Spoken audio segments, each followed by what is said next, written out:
Ladles and Jelly Spoons, welcome to Truth, Love, and Peace.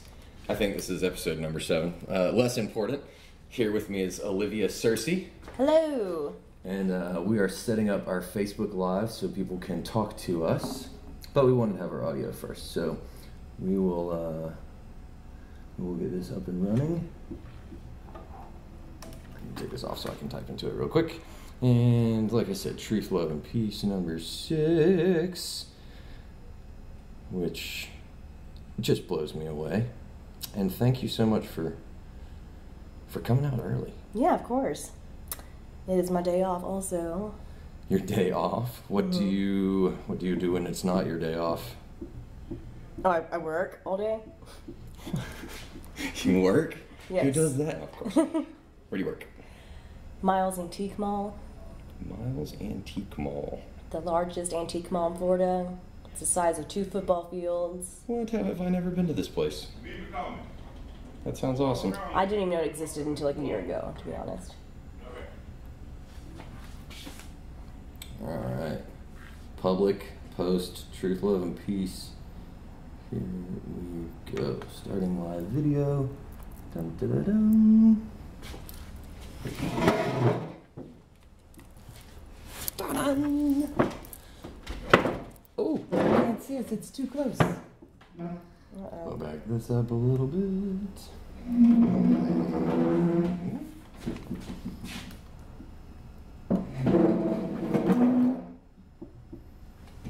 Something like that.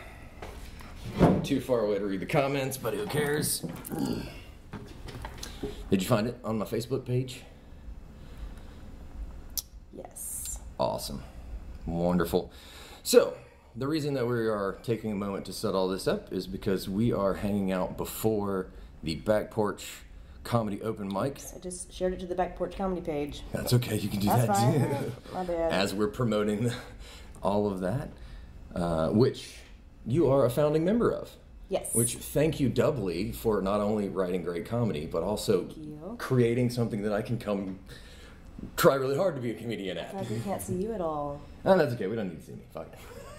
Go lean in. Yeah, I'll just Tits stay on the table. right here. All right. I'll just stay right here.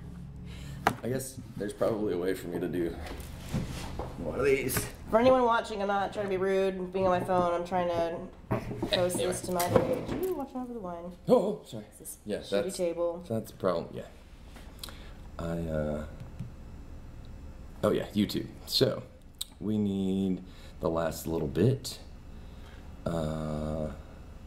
is to set up the camera to YouTube, and then we will get into it because I want to know lots of things.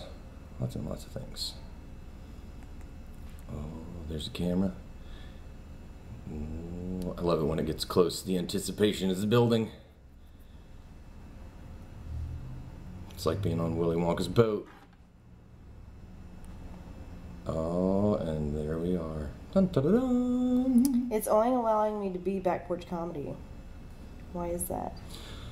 Who knows? Actually, I can probably help you figure it out. Just a second, let me put this on YouTube. If you go to... it should be. Yeah, right there. Share to Facebook. Are you logged in? Oh, that's Samsung. I know hardly anything. I don't either. That's all I had. I'm not a phone person. Oh, that's okay. We'll see if I can get back to Facebook in a minute and tag you in it. Or how about this? If there is anyone watching this on Facebook, tag Olivia in the comments, please and thank you, and see if that will help her backdoor it. It should be awesome. It should be awesome. So Truth, Love, and Peace number 6, and we can go back and change all that later.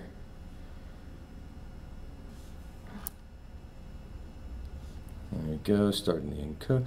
Dun dun dun dun dun dun dun.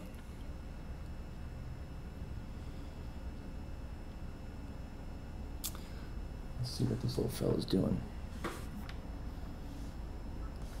And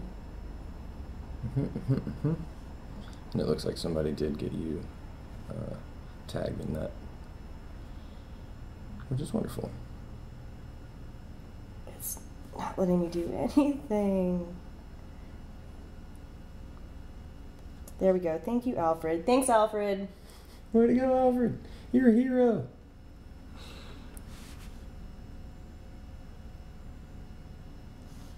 I'm not sure if the camera is going to hold out for YouTube or not. It's trying really hard, but it keeps dying. We'll see. Sometimes these connections get messed up and things get weird like that. Dying out. Oh, not saying I have to download the Facebook app. I'm sorry, content. We don't have time for that. No. People will still watch it. It's quite it. all right. It's quite all right. We have the audio and we have the Facebook Live, so the rest of it is kind of superfluous. So yeah, back porch comedy. This is gonna try and drive me nuts. Stop that. Oh, I thought you were telling me to stop tapping my feet. No, sorry.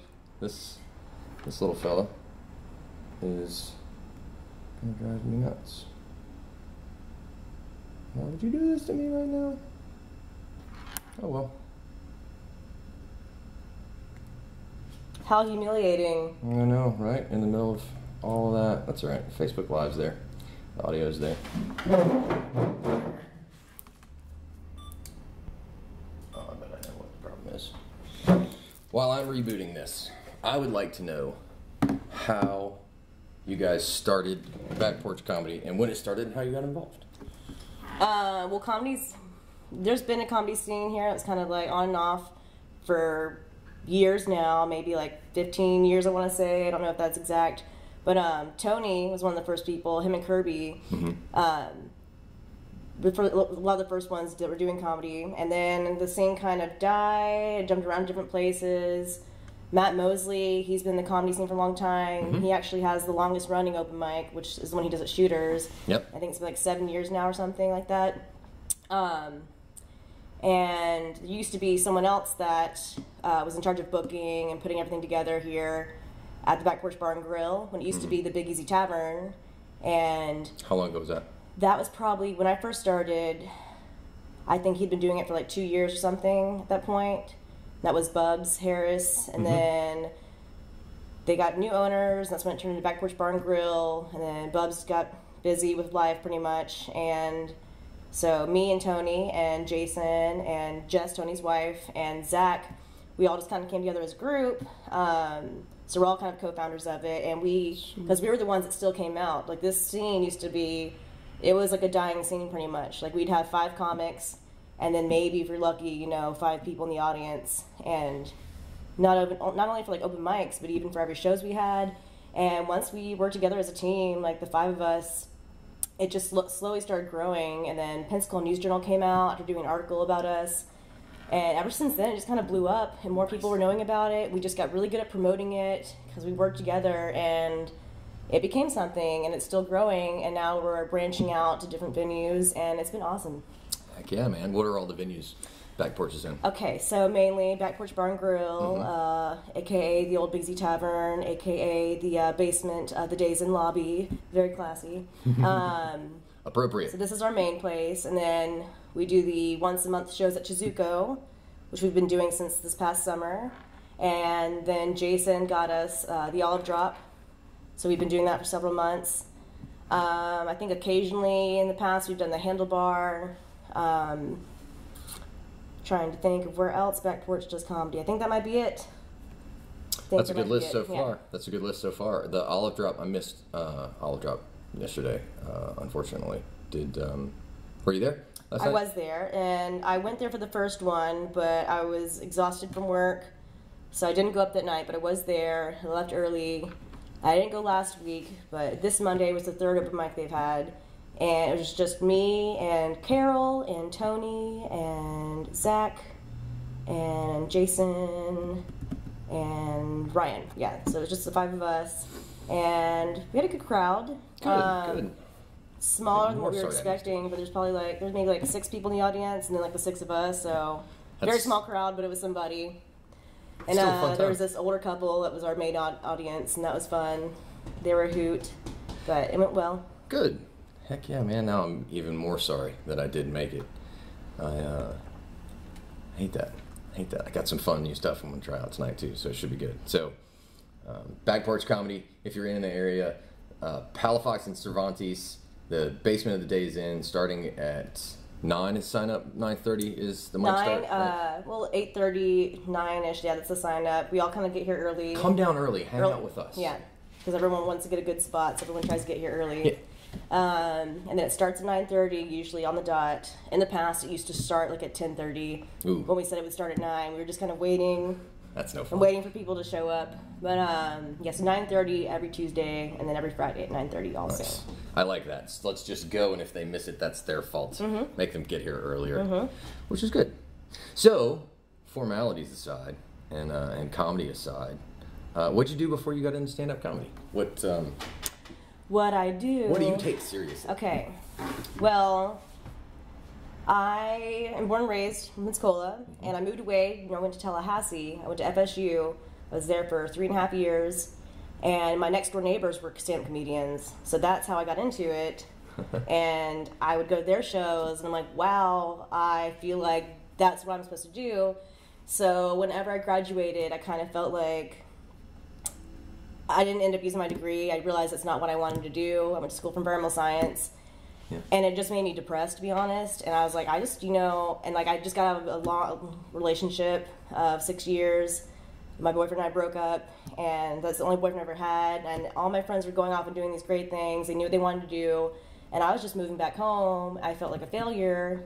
And I've always been like a super shy person, like incredibly shy. That's why people are always shocked when they find out I'm doing stand-up. Or at least they were when they first found out. Yeah, when I moved back here, it's just like, I'm going to do something I never thought I'd ever do before and, kind of break out of my comfort zone. Mm-hmm. So I started doing stand-up, and I came up here, and there's maybe 3 comics, a few people in the audience, and, like, one of my best friends and her mom and stepdad, they showed up to support me. And I got hooked. Ever since that first time I went up, I've been back every single week. And, like, that was definitely like a pinnacle point in my life, because I've transformed because of it, and it's made me a better person, and I love it. It's a huge part of my life. That's great. So I really feel like I had nothing before that, and now, like, this is what I do. This is what I was meant to do. At least that's what it feels like. That's very cool.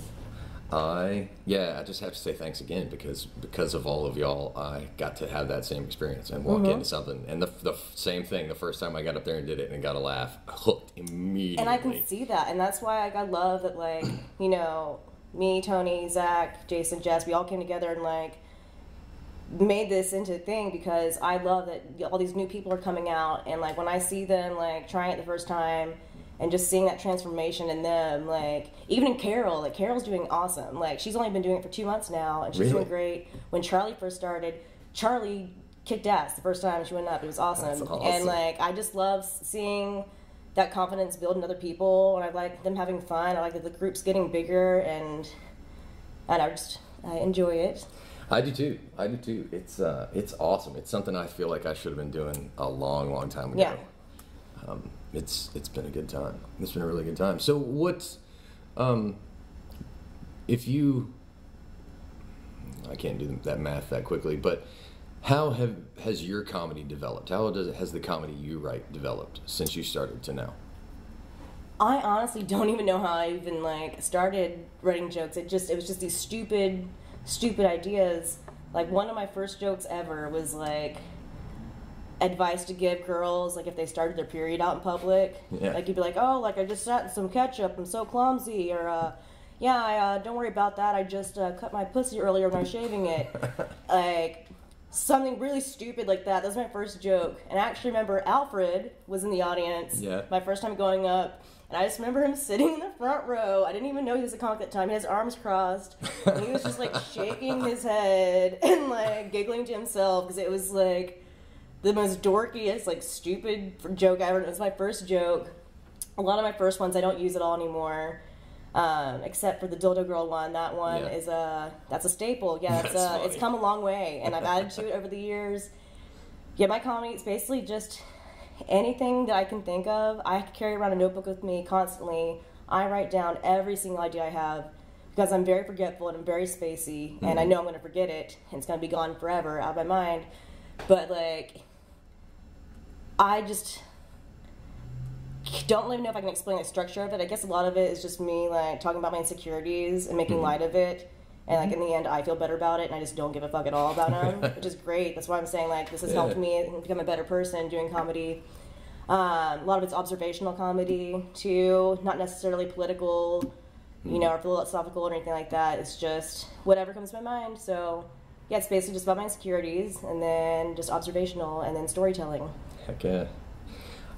The Doug Stanhope thing comes to mind where he what you were saying reminded me of when he said, why are people still talking about that? I did that bit like 7 years ago. I thought we solved that problem. Yeah. What are your jokes that you're like, people are still talking about that? I had that one that was really good. I thought we solved that. Do you have any that come to mind in that category? I feel like I've definitely been in that same situation before, but I can't remember which ones where it was. Well, what's it like to have something like that come back around and just be like, really? This again? Yeah, that one. Well, I mean, I can't really describe that, I guess, if I can't remember which one it was exactly. But I know I've been in that situation before, for sure.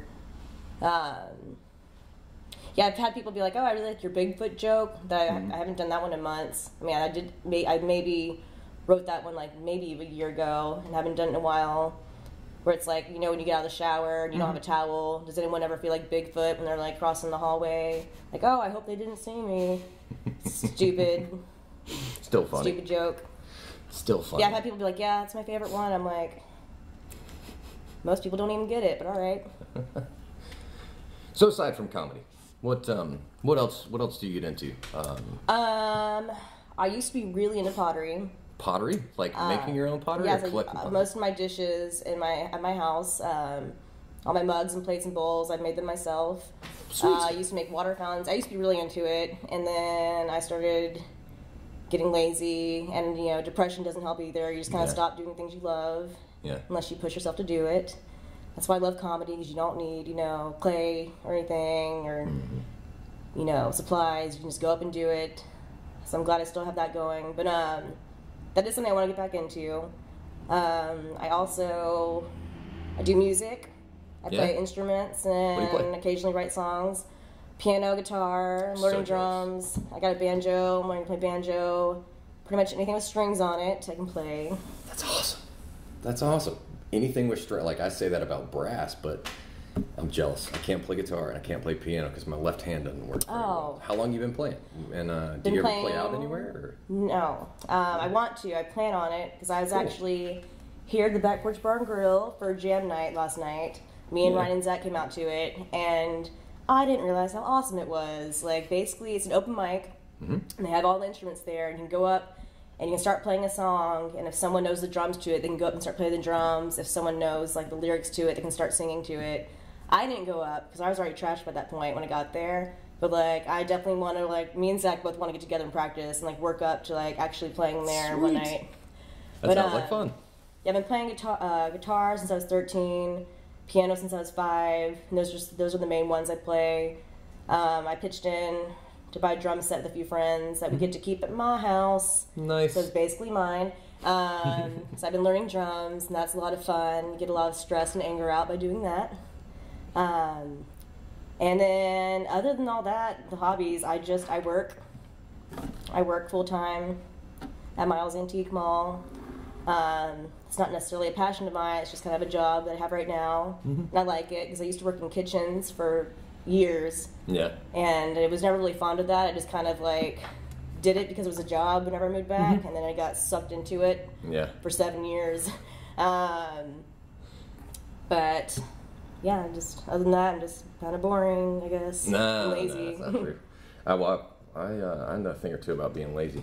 I love being lazy. I think everybody strives to be lazy for at least a little while, right? I don't. Like, isn't that the goal of vacation? It's just who I am. Like I have a nice dining room table, you know, but I always eat in bed with and I got like a living room with a TV, but like I had a friend make a comment. She's like, "Wow, you know, like your living room is always so clean. The rest of my house is always like really messy. Like my dining room and living room are always like pristine." I'm like, "Yeah, Because I'm never in there. I'm always like in bed with my laptop, like eating a pizza, using my Tempur-Pedic bed as a table.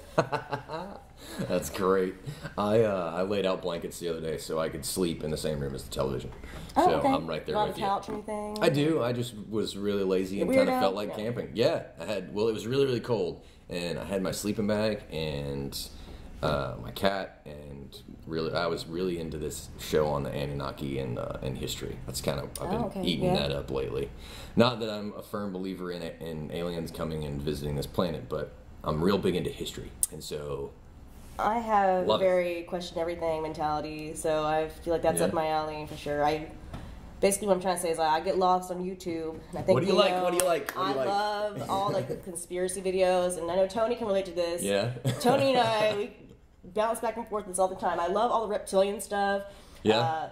Gnomes spotted in like Venezuela, stuff like that. Just where do you come up with gnomes spotted? It just pops up. It just that's what I'm saying. I go down the rabbit hole, and I end up spending like 4 hours looking up. Probably mostly fake stuff. That's okay. As long as it's entertaining. As long as it's entertaining. Well, because even when I go and try and find stuff on that borders on the ancient alien stuff, trying to piece out what's real and what you can explain or rationalize or whatever versus what isn't, it's healthy. Like I think it's good to exercise the brain in that way. And so even if you're watching stuff on fairies, which there's a reason that people talk about fairies historically, because that's like there was some unexplained shit that people needed to explain, and that was the best they could do. Well, there was a story of those girls that claimed to have seen fairies. I wish I could remember the time period this happened in. I want to say like, well, whenever there was a camera, I want to say like shortly after like the first camera or whatever.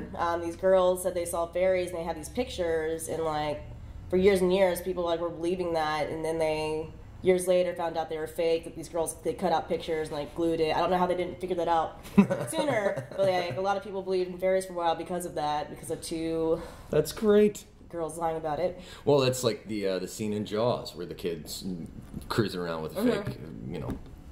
People been playing pranks for a really long time. But in fairy tales, like the fairy rings and things of that nature, and then Graham Hancock did a really good article, if anybody wants to really dive off the deep end on this one, about fairies and elves and gnomes and something like that. Oh, Facebook Live wants to go bye-bye. What time is it? What time is it? It is almost 8. Almost 8? Well, if that goes down, then we will just switch over and do something different. Okay. With a video, no big deal. Anyway, yeah, so fairies and gnomes and dwarves and all that good stuff, it reminds me of Lord of the Rings, even though some of it has some good history in it. Do you get into the Lord of the Rings at all? Just curious. I do. I mean, I'm not like, I don't super nerd out about it, but I love that movie. Never read the book, but I mean, I really love the movie. The movies were really good. Do you remember the Simon and Garfunkel soundtrack, animated Hobbit? At all? Yes, I owned that on VHS, and I watched that like all the time as a kid. I'm so jealous. You still own it? Like, you know where it is? You can put your hands on it? My mom's like OCD, so she probably got rid of that years ago. And we used to have all the Little Rascals on VHS, like every single one. That's a great collection. Like, she got rid of all that, I know. Man, that's unfortunate. No, she gets rid of everything. She even threw away like all my artwork one time, and I had to go through the trash and get it. What kind of artwork? Like art, like stuff I did in art class. I was actually really good in school, even in high school. Like all my high school, like work from high school. She's just super OCD. Just wants to get rid of everything all the time. And is constantly cleaning. Oh man, she was a handful. I can imagine. I can imagine the opposite of a pack rat. See, that's me now. That's me rebelling. I'm a pack rat now. Yeah. Tupperware containers everywhere. Just the lids, yeah. I don't know where everything else is. That's great. I've got a junk room. Everybody's got a junk drawer, a junk room. Can't even open the door. But, can't even open the door? So borderline hoarder? Yeah, I mean, I don't have like rotting pumpkins, like dead animals hiding other stuff. I don't have like passages, but like I keep stuff. Yeah. But I finally cleaned today. I got rid of all the mail that has been stacking up for a year now. But yeah. Well, the other Not term like for that. hoarder is historian, you know, or archaeologist. I think it's just being resourceful, because literally anytime anyone needs anything, I'm like, hey, I've got one of that. these. Here you go. Yeah, that came up the other day. We were talking about in some cultures they keep a junk pile like on their roof. So if you need a piece of smart. scrap metal or some glass or something like that, they've got it, and it's not a junkyard, just it's a stuff pile. It's a stuff pile. So yeah, that's it's handy. And then you end up with Antiques Roadshow, and people make tons of money on that because you never know what you save. That's why keeping up with history is important, because you never know what's going to be anytime I have like gotten rid of something, like anytime I've had friends like force me to like throw stuff away. I had a friend one time that like backed his truck up to my apartment complex where my balcony was, and he just started throwing things into his truck like without even asking me. I had like broken furniture that I was like, no, I'm gonna fix it one day. I'm gonna fix it, and then like I don't. It just sits there. And he was like throwing away all my stuff, and I forgot where I was going with that. I'm sorry. That's right. I was going to ask what other conspiracy theories that you like. I wanted to go back to that. Reptilians, love watching that. Who do you like from Reptilian theory? Because, who do you like? Where do you I just get watch most of all of them, like the Alex Jones Whichever talking ones comes about up. it. Alex Jones, hilarious. Why I'm having a brain fart right now. David Icke. Yeah.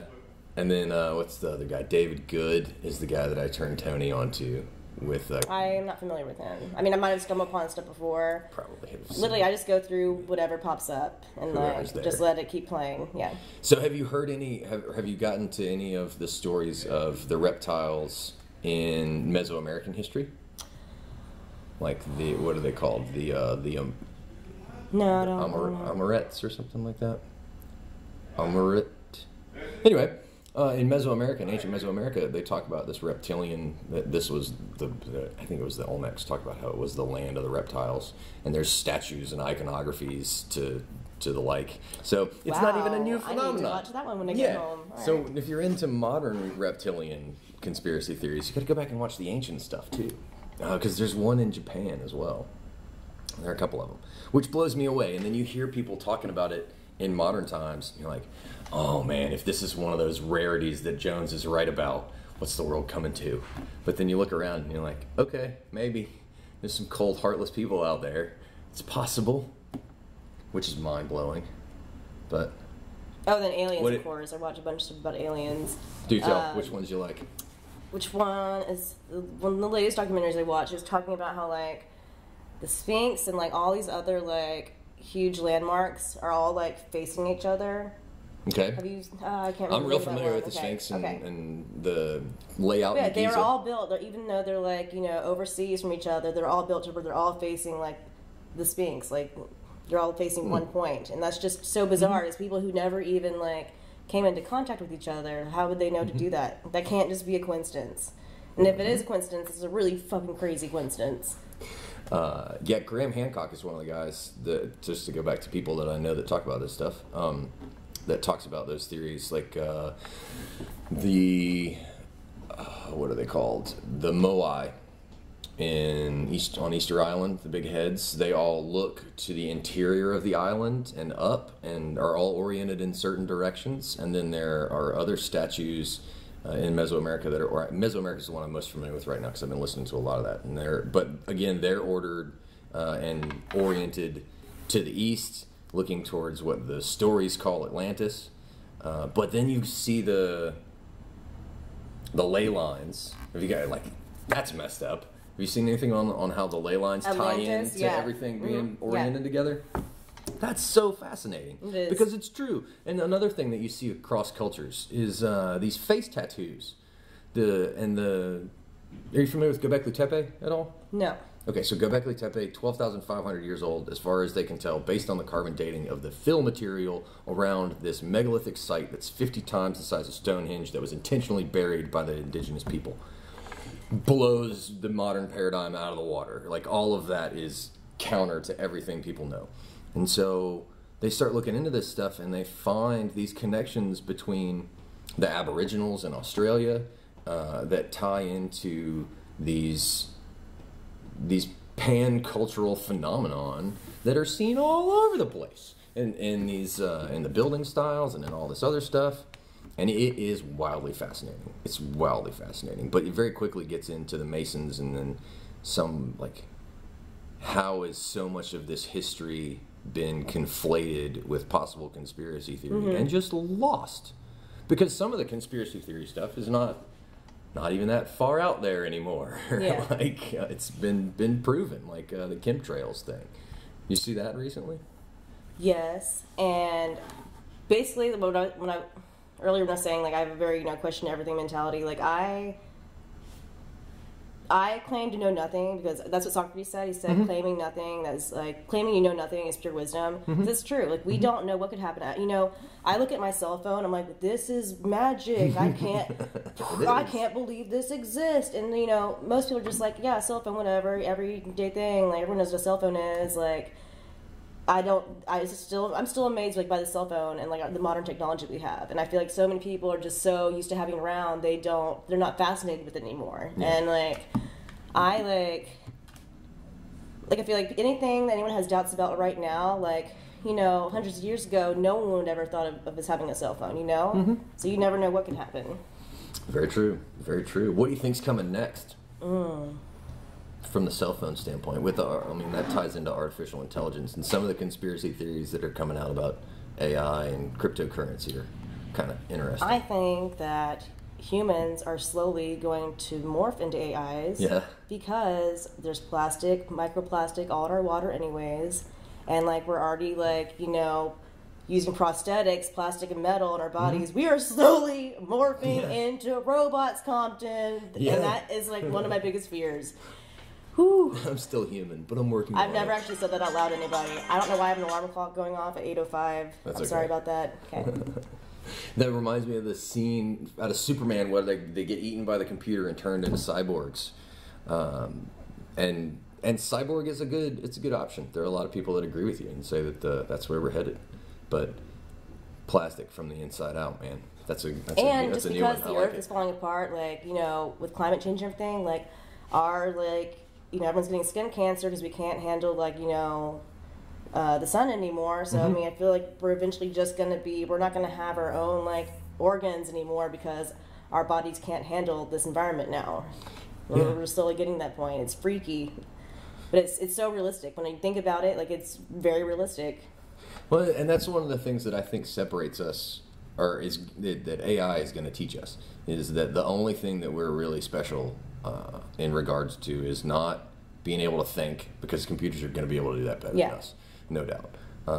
But the fact that we can be connected to nature and think is going to be the only thing we've got left. I know. So we're going to have to go back to the other way, I think. That's why, I always tell people, I think it's important to have, a good equilibrium. What, I think it's important to adapt, to, modern technology, but you still need to keep, a part of, history with you and the environment. You need to have a little bit of both. Yeah, and that supports the argument for cyborg as opposed to straight up AI, because disembodied intelligence. What does that look like? I'm getting into some weird conspiracy theory. No thanks. I heard a Buddhist monk say one time that if computers ever became smart enough and processed information fast enough, that it might be possible for a soul to mistake that neural network if it's complex enough for a residence, for somewhere to reside. Which, it sounds to me in some ways like we are just this little monkey that is impatient as all get out, and a lot of that has to do with me being impatient, but that we're just trying to shortcut all these things that nature's already figured out and does anyway, like reincarnation, which is what we're trying to do with artificial intelligence in some ways, put ourselves into robots. People think that's a good idea. Your consciousness can live for thousands of years. That just would suck unless you get to be in the cloud Lestat somewhere. Right, if I'm going to live forever, I better get to suck people's blood and cruise around like Lestat, because why not? So you watch Black Mirror? Why not? No, do I need to? Oh, yeah. Basically, it's about, it's all futuristic. It's all about all conspiracy theories and where they think, technology is taking us, and a lot of our fears that we have with it. And this show's about that coming true. So one of the episodes is when someone dies, their consciousness is downloaded into a hard drive, and they live within the cloud forever.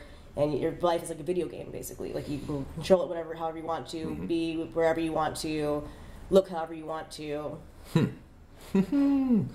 So Black Mirror, Netflix. Yes, it's very good. I will have to check that out. I love that stuff. Oh man, artificial intelligence. It's a whole nother thing. It's fascinating though that we still struggle so hard to figure out what intelligence is. Like we think we know, but we have no real clue. Yeah. I mean, most people wander around, like you were saying earlier, that just have no clue of the wizardry that your great-great-grandparents would think you possessed from your phone. Yeah. You know, I could control things from the other side of the world. That's magic. That's magic if I've ever heard it. Egypt, you mentioned Egypt earlier, and they're talking now about how tuning forks could be used as a drill amplifier. Oh. This is one of the means for cutting all of this stone, which would set the records back. It would blow the paradigms out of the water again for what we could accomplish tech-wise. It would be unbelievable. Unbelievable. Which would be really fun. But conspiracy theories are always fun. The Ancient Alien series is kind of what kicked it off for me. Where'd you get into conspiracy theories? Which was your first? Oh, I don't know. JFK, I guess maybe? aliens, probably.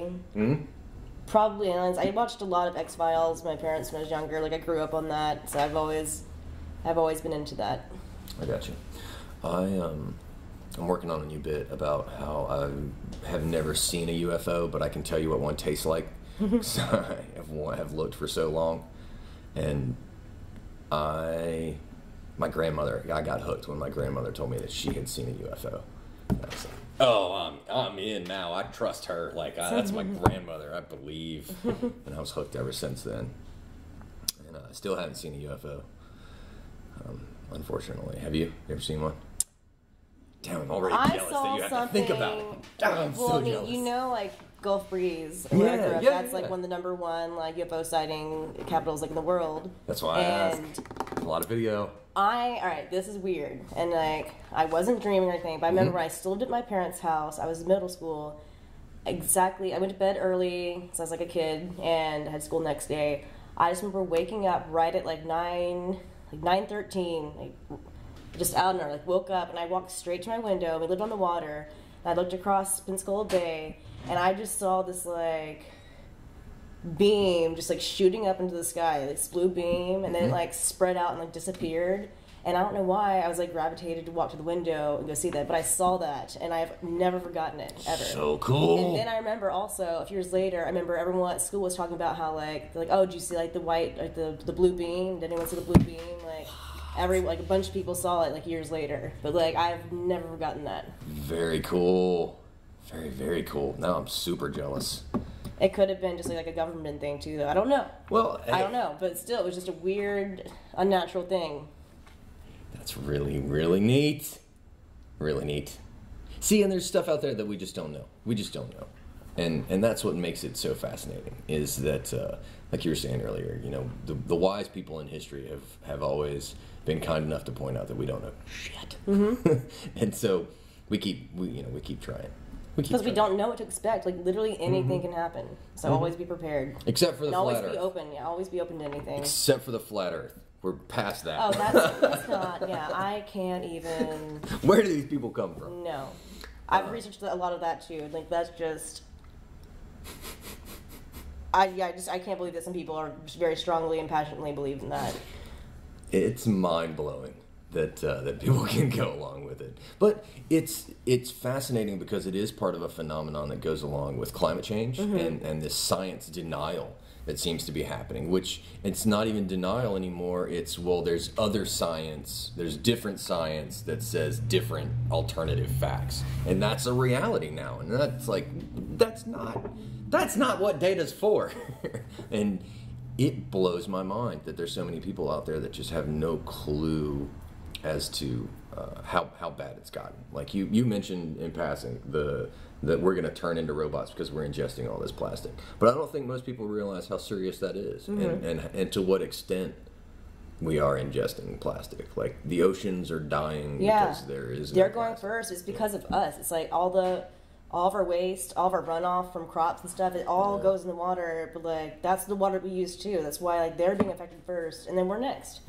I mean, it's already affecting us too, but like it's affecting them even more. Like whales are dying, and when they die, that even further pollutes the water. That's just, it's scary. Well, I think whales are smarter than us.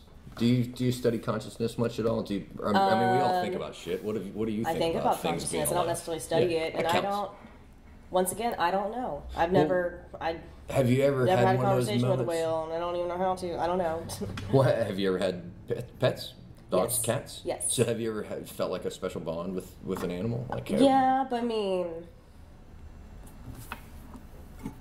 I also feel it's just kind of like a habituation kind of thing. Yes.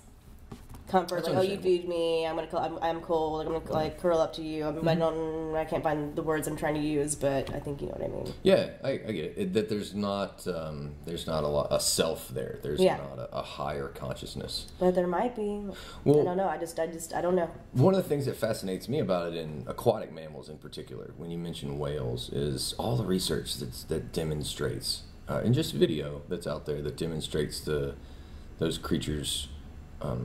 Playing with things, have you seen the video of the dolphins playing, swimming along and with toting a thing of seaweed? Like, there's something going on there that's not just dumb meat. Oh, I think, you know what? I do think, don't dolphins have a higher IQ than humans? I'd be willing to bet. I think so. I mean, isn't that something that was said once by some smart person? I hope so. Back when?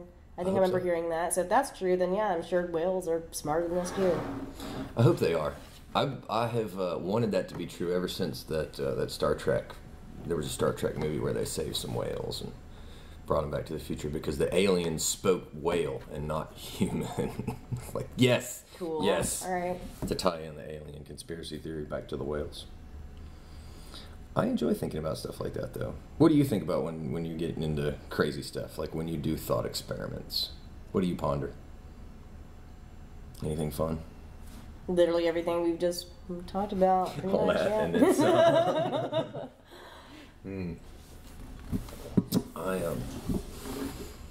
I think it's all pretty fascinating. I think I have a cat right now, and so playing with my cat, I am a worrier. And so my cat is more real than my cat because I get worked up about my cat long before I ever see my cat. Like, I was driving home this morning. And that's where I think a lot of people get confused about animals. That's where I confuse myself about, I'm sitting in my car. There's nothing I can do about the situation, but I'm going to get worked up and worry about whether or not my cat's okay. Come on, that's ridiculous. But I do. And somehow in this culture we have enough time to do stuff like that and yet consume conspiracy theories. And I wonder how we have gotten to the point where politics has become so ridiculous. It's just so ridiculous. And without talking about politics, what are your thoughts on the state of humanity these days? Are you terrified? Yeah, I am. Terrified? But I mean, I am. I feel like most people have lost their way. And that's kind of, I don't get into politics really. I just kind of, I feel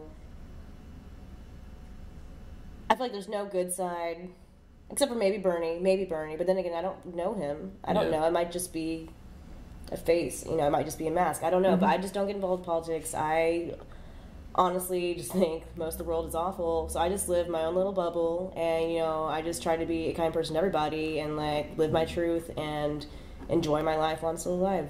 Well, what's your truth? Just being myself. That's what I mean by that. Yeah. I gotcha. When did you figure out who you were? Well. Comedy definitely helped. Comedy. When I started doing that, it wasn't when I first started doing comedy. Once I had been doing it for a while, I feel like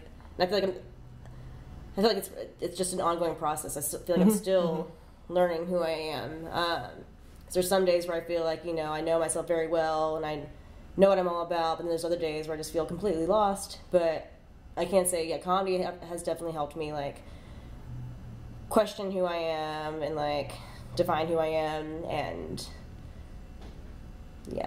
That's awesome. My take on it, not to ask questions and not put myself on the spot too, but Truth, Love, and Peace being the name of the show, that came about because perspective is the orientation for truth for me. And so to get to capital T truth, you have to be able to see something from every possible perspective, which is impossible as a human being to do, but that's the goal, that's the journey. That's basically what I was trying to say. It's like it's important to put yourself in people's shoes. Yeah. And that's what I am always constantly trying to do. And that's one of the reasons that I like for these things to be so conversational is so you can, one, so I can learn some stuff. That's the jealous, greedy part of getting to do stuff like this. But two, so I can share it with other people and hopefully to set a good example of, you can sit down with people and we haven't even, outside of you commenting on not really wanting to talk about politics, we have sat here for a very long time and not yelled at each other at all over shit that didn't matter to anybody. People just need to talk about aliens more, obviously. That's what we need. We need more aliens. And so whether or not we do or don't agree about any of that stuff, this for me has become an opportunity to just sit down and converse with people, and in a not so coercive environment as Facebook, which is just, social media, I think, is ruining people and in some really horrible, horrible ways. It's this fog of anger that everybody seems to be rolling around in, especially on social media these days. And that's probably one of my biggest pet peeves. I can't stand when someone starts drama online. It's like, why don't you approach that person? Don't do it to where everyone can see it. And also, like, it's something that you wouldn't actually say to someone's face. It's just like something that you want to say. It's like, oh, but I'm too scared to say it in person, so I'm going to passively aggressive, like, say it online to where other people can see it and get involved when it's not their business in the first place. And like, also, it's something that you can go back and delete and be like, oh, well, I didn't ever say that. It's not like it's not a real conversation, and it never will be. Right. Yeah. Right. Because there's so many parts of a real conversation that are just absent. The words are 7% of the message. Even sending an email, like, you can just sit there and take your time, like, think of everything you want to say.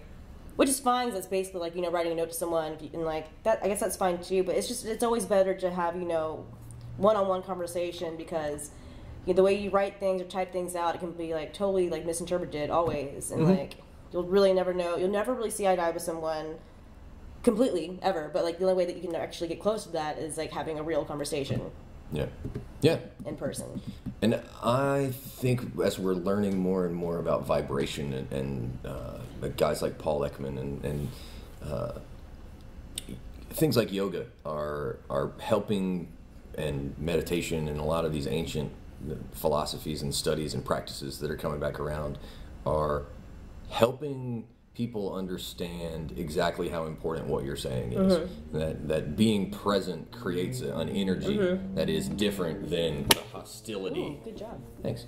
That people just throw at each other online, and it's a case study for me, because I go back and forth as someone who struggles with anger issues to balance my want to sharpen the blades and stay rhetorically savvy and witty. And not be a total asshole, and to not come from a bad place. That's one of the reasons my life motto is the truth, love, and peace thing, because if I can get back to that, then no matter how ridiculous an argument somebody might think I'm making, if it's on solid ground, from somewhere that's been well vetted, then that's okay. And I feel like a lot of people don't do a lot of genuflection. Hey, Kendall. I'm about to piss myself. Well, you go piss yourself, and then you can come back and be a guest. Yeah, that went out live on you Facebook. gotta take a shit. That's why you're using the upstairs bathroom. Boom! I swear to God, it's a pee. Gotcha. All right. The mic will tell all. Then why can't she use the downstairs bathroom? Caught her. I totally forgot where I was going. I was going to say, how have you noticed, I guess just the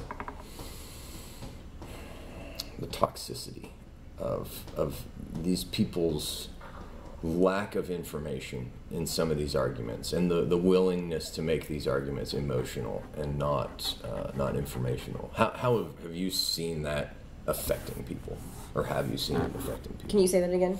Yeah, basically, what examples have you seen of people's rush to emotion over facts?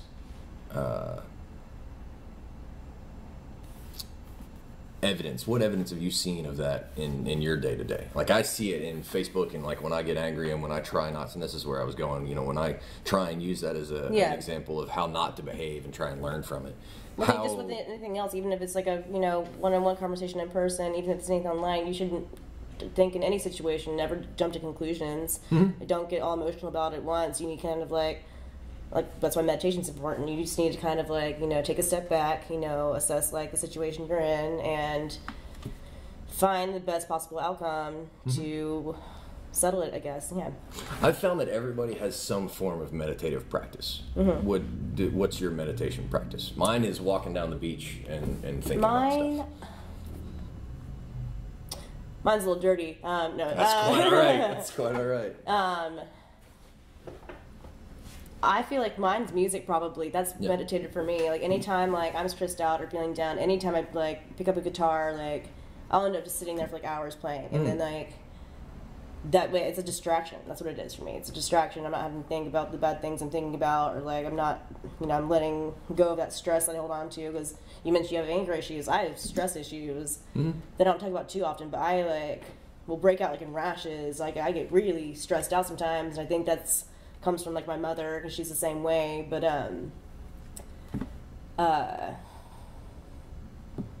yeah, I guess music. That's the one main thing that I go to. Yeah.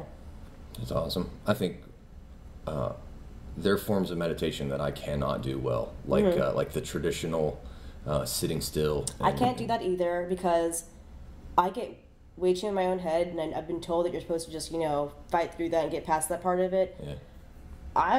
Sometimes I go into full blown like panic attacks, like doing that because I think like my mind just gets dark really quickly, and like it scares me. I get scared, and like that form of meditation doesn't work for me. I need to be like on my guitar, like singing, like all right, like get all the bad thoughts out and replace them with lyrics instead. It sounds like you may be like me in that the wheels turn really, really quickly, and they like to be I've been well trained by the social media and modern media and to sound bites, quick repetition. I know because that's the biology. Like all of that is programmed to ring our bells because they know that that's how the biology works. And I totally forgot where I was going with that, but it blows my mind that more and more people don't realize that because it's just so easy to watch these bells get rung sometimes and then watch these people freak out. And you just have to wonder, what in the world do you think you're actually going to accomplish? And maybe that's where I was going earlier is, have you seen any instances where that ends up being beneficial, where people can take that step back, or that people learn from it even? I don't know if you've seen that, but on the meditation thing, what I enjoy is distracting myself as much as possible. So I'll have a set of meditation balls and Bading balls in one hand. I'll have a mala in the other hand, and I'll be walking down the beach. Because it takes all of that to distract and for me to just relax. And sometimes, once I get into a more relaxed state, then it takes less. But sometimes it takes a lot to counter the fire hydrant worth of information that I've gotten used to taking in. And I don't know how that relates exactly to playing guitar, but I imagine having those physical distractions helps a great deal. Do you just write songs when you do that? No, I mean I do covers and stuff, or I'll just, you know, guitar noodle and like, you know, play whatever, or I guess that's me attempting to like write a song. But I also think like not only is it distracting, but it's also like I had that satisfaction of being like, oh, like, you know, I'm working on a skill and getting better at it, and like I'm doing something good with myself. Repetition, the mother of all skills. That's awesome. Martial arts was that for me. That would be the only way I could identify, because even when as a musician, I never took that kind of pleasure in it, unfortunately. But do you still play anything? Yeah, I play brass. Okay. I just don't practice enough. I focus more on podcasts and other things. But I mean, you still got, that's like me with pottery. Like I know I still got it. I need to make the time for it. Yeah. And like you can still do that too. We just need to make the time for it. So yeah. I'll text you like, hey, go play something today. But yeah, go make a pot. Yeah, pick up the trumpet. I would love to learn pottery though. Do you have a wheel that you I like do. throw and all that good stuff? Not trying to brag or anything. Yeah, I used to be really good at it. Like I used to like I said, I made water fountains, and I would sell them for like $150 a piece. Like, dude, you could do a workshop. I know. I would come to your workshop. And you know what? I've always wanted to. Like my grandparents, like they loved all my work because I would give them away my pottery as gifts all the time. Like if it was someone's birthday and I forgot, I would just like reach into my cabinet and grab a mug I made, and be like, oh, here you go. we all remembered it was your birthday, especially me. Not. But yeah, that's something I definitely want to do in the future for sure. I'd like to teach people art. I'd like to teach people music. That'd actually be my dream job. Basically, I don't want to work some lame ass job. I want to literally just, this is me living my truth, do comedy, music, and pottery. That is all I want to do for the rest of my life. There you go. And be around dogs. Well, I got faith you can pull it. I mean, you're I pulling think so too. I feel like I'm slowly getting there. Yeah. My friend told me, congratulations. Now prepare to not have anything. You'll be happy, but you won't have anything. And this was a wise old singer-songwriter who was as accomplished as they come. He said, as long as you're comfortable with that and remember that it was getting people to laugh that made you happy, then you'll be okay. So that if I had, I don't know if you would agree with that sentiment or not, but it seemed to resonate with me, so I felt like sharing it. But yeah, Rock Kilo. Love you, dude. What do you want to talk about? What else are you into? And if we need to, we can head downstairs. Are you hosting tonight? No, I'm not. But I do need to kind of write my material down. You do? How much time do you want? We can always revisit this. 8:30. Yeah. All right. Well, let's wrap it up. All right. Let's go ahead, and since I've regretted not getting people to commit already. Are you good for coming back for this? You ready for round 2? Yeah, I'd love to. Tell everybody what we're going to talk about in round 2. Round 2, we're going to talk about fruit baskets. I'm looking at one right now. We're going to talk about fountains more. This is Tony's artwork. We'll talk about... that's not Tony's. No, he just said that last week. Oh. Jay Galini. I didn't watch that one. Touched your painting. I'm sorry.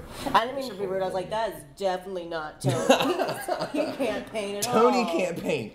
Shit. He's not an artist. So I think we'll see if that's 45 minutes that it says YouTube's been running. We'll see if any of that uploaded. Facebook looks like it hung on. Thanks for joining us. Plug time. Thanks for having me. Plug everything we got. Back Porch Comedy, open mic Tuesdays. 9:30. Yeah, sign-ups at 8:30, 9 o'clock. That's every Tuesday. And then it starts at 9:30. And then every Friday we had book shows with either local or touring comics. And that is every Friday, also at 9:30. It's usually free. If it's a bigger name coming through, we'll usually charge between $5 and $10. Once a month we have a show at Chizuko, which is... free for right now, once a month, and then the Olive Drop we have open mic every Tuesday, every Monday at sign-ups at 8. It starts at 8:30, and then they have shows there every other Saturday that are also free. Basically, add Back Porch Comedy on Facebook, Instagram, Twitter, all of that. And then you can see all the details for all the events that we had. Yeah. Hey, yeah. And truthloveandpeace.com if you want to check out the website. It's on iTunes. This is episode some odd number. That's Olivia Searcy. If you're looking for other good content, we talked about Graham Hancock. We talked about some cool YouTube conspiracy theory stuff. But I think the only other person I would want to plug would be, the Mobile comedy scene, whatever comedy, and those guys do an open mic at the Blind Mule on Wednesdays. Definitely check that out. And check out YouTube, Joey Livingston, and NCG Studios. So, all that being said, if you're still there, YouTube, we love you. Truth, love, and peace. Signing out. Close YouTube live stream. Goodbye. And for those of you listening on the download, see you next time. Truth, love, and peace.